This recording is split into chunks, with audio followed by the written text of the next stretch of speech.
प्रधानमंत्री नरेंद्र मोदी थोड़ी देर में ब्रिस्बेन के रोमा स्ट्रीट पार्कलैंड में महात्मा गांधी की प्रतिमा का अनावरण करेंगे। वहां बड़ी संख्या में मोदी के प्रशंसक पहुंचे हैं। एबीपी न्यूज संवाददाता विकास भदौरिया भी ऑस्ट्रेलिया के ब्रिस्बेन में मौजूद हैं। सीधे चलते हैं रोमा स्ट्रीट पार्कलैंड। जी विकास, क्या हो रहा है इस वक्त वहां पर?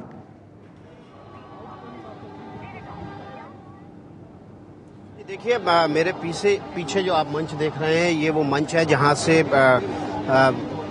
प्रधानमंत्री नरेंद्र मोदी यहाँ पर जो मौजूद भारतीय समुदाय के लोग हैं उनको संबोधित करेंगे। और ठीक इसके पीछे आप लाल कपड़े से ढकी हुई वो मूर्ति देख रहे हैं जो कि महात्मा गांधी की मूर्ति है, उसका अनावरण करेंगे। फिलहाल यहाँ पर जो भारतीय समुदाय के लोग हैं बड़ी तादाद में इकट्ठे हैं। ज़्यादातर लोगों को रोमा पार्कलैंड जो कि जगह है जहाँ पर पार्क की जो बाउंड्री है उसके भीतर नहीं आने दिया गया है। सुरक्षा कारणों की वजह से कुछ गिने चुने लोगों को ही यहाँ पर एंट्री दी गई है। ज्यादातर लोग, आपको बाहर की तस्वीरें दिखाता हूँ, ज्यादातर लोग बाहर इंतजार कर रहे हैं ताकि वो प्रधानमंत्री नरेंद्र मोदी की झलक पा सकें। भारतीय समुदाय के बड़ी तादाद में लोग ब्रिस्बेन में रहते हैं। तकरीबन 18,000 से ज्यादा भारतीय समुदाय के लोग ब्रिस्बेन में रहते हैं।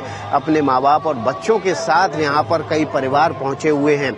हमारे साथ यहाँ पर इंदुकांत शर्मा जी हैं जिन्होंने इस मूर्ति की स्थापना में यहाँ पर अहम योगदान दिया है। और ये वो शख्स हैं जिनके घर पर 2001 में प्रधानमंत्री नरेंद्र मोदी पहली बार पहुंचे थे और तभी उन्होंने इच्छा जाहिर की थी कि महात्मा गांधी की एक मूर्ति ब्रिस्बेन में होनी चाहिए। यहाँ पर बड़ी तादाद में भारतीय समुदाय के लोग रहते हैं। उनसे बात करते हैं। इंदुकांत जी, जो इच्छा तकरीबन आज से 13 साल पहले प्रधानमंत्री नरेंद्र मोदी ने जाहिर की थी, आज वो साकार हो रही है। बहुत बड़ी बात है कि हम इस समय तक हम पहुंच पाए हैं। समय लगा है पर बिल्कुल सही समय पे आ गई है। और हमको काउंसिल से भी जो परमिशन वगैरह मिलनी होती है वो भी हमको देर से मिली है, पर फिर भी समय पे सब कुछ तैयार हो गया है। लेकिन बड़ी तादाद में भारतीय समुदाय के लोग चाहते थे कि इस कार्यक्रम का हिस्सा बने, उनको रोका गया है सुरक्षा कारणों की वजह से। ये हो भी सकता था कि ये प्रोग्राम इस प्रोग्राम में सभी को हिस्सेदारी करने को मिलती। जी, इस संबंध से मेरे को जो जानकारी है उसमें क्योंकि G20 समिट भी एक साथ हो रहा था और ये एक प्राइवेट फंक्शन की तरह से है, क्योंकि इसमें खाली इंडियन कम्युनिटी इन्वॉल्व है, तो प्रोबेबली ऑस्ट्रेलियन गवर्नमेंट इतनी सिक्योरिटी प्रोवाइड नहीं कर पा रही थी, तो उन्होंने इस फंक्शन को लिमिट करने के लिए कहा था। जिस वक्त प्रधानमंत्री नरेंद्र मोदी ने आपसे इच्छा जाहिर की थी कि ब्रिस्बेन में ये महात्मा गांधी की मूर्ति होनी चाहिए, उस वक्त क्या बातचीत हुई थी आपकी उनसे, वो बताइए।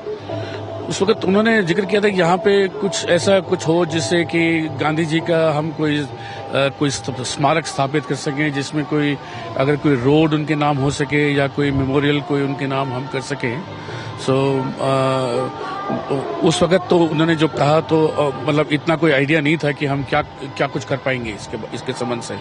ये तो पिछले 6 महीने में ही एक तरह से सारा कुछ सामने आया है। जिम वर्गीज ने बहुत मेहनत करी है इसके पीछे।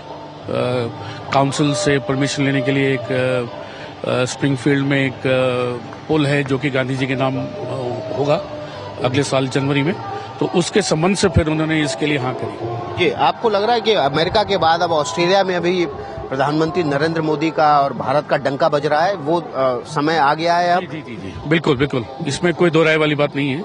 वजह क्या लग रही है आपको?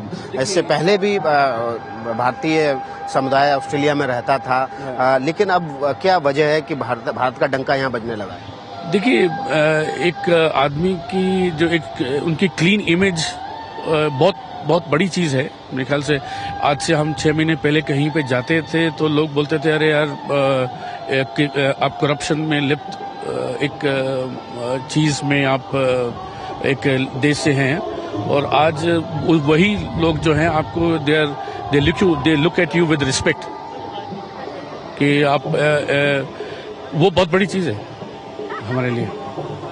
अब इंदुकांत शर्मा जी को सुन रहे थे जो कि ये बता रहे हैं कि कैसे प्रधानमंत्री नरेंद्र मोदी का 13 साल पुराना सपना साकार हुआ है। वो भी इस बात से खुश हैं। यहाँ पर बड़ी तादाद में भारतीय समुदाय इकट्ठा है जो नरेंद्र मोदी का यहाँ पर इंतजार कर रहा है। लेकिन जो उत्साह है, जो खनक है उत्साह की, वो इस रोमा स्ट्रीट पार्कलैंड के बाहर है। आप देख सकते हैं कतारबद्ध होके ये लोग खड़े हुए हैं, दूर तक तकरीबन 1 किलोमीटर लंबी कतार है यहाँ पर भारतीय समुदाय की। अपने पूरे परिवार के साथ यहाँ पर भारतीय समुदाय के लोग पहुंचे हुए हैं नरेंद्र मोदी को देखने के लिए। भले ही उनको इस रोमा पार्कलैंड में अंदर भीतर आने की इजाजत नहीं दी गई हो सुरक्षा कारणों की वजह से, लेकिन घंटों से ये भारतीय इंतजार कर रहे हैं। G20 देशों की बैठक की वजह से ब्रिस्बेन में सुरक्षा बेहद कड़ी है और इस वजह से कई रास्ते जो है बंद कर दिए गए थे। इसी वजह से जो कार्यक्रम था नरेंद्र मोदी का वो यहाँ पर बहुत सीमित हो गया था सुरक्षा कारणों की वजह से। आज ही ये 2 फंक्शन हैं जिसमें वो भारतीय समुदाय के लोगों के साथ मिल सकते हैं, लेकिन उसके बावजूद यहाँ पर सुरक्षा कारणों की वजह से तमाम भारतीय समुदाय के लोगों को रोमा पार्कलैंड में अंदर एंट्री नहीं दी गई है। लेकिन घंटों से ये लोग इंतजार कर रहे हैं, बीच बीच में मोदी के नारे बुलंद करने लगते हैं। और आप देख सकते हैं कि ये हम आपके पीछे जो नज़ारा देख रहे थे, क्या नरेंद्र मोदी वहीं से भाषण देंगे? और वहां पर जो संख्या है वो हजारों की तादाद में भी नहीं है, बहुत ही कम लोग हैं वहां पर। यहीं पर प्रधानमंत्री नरेंद्र मोदी भाषण देंगे, संबोधित करेंगे मूर्ति के अनावरण के बाद?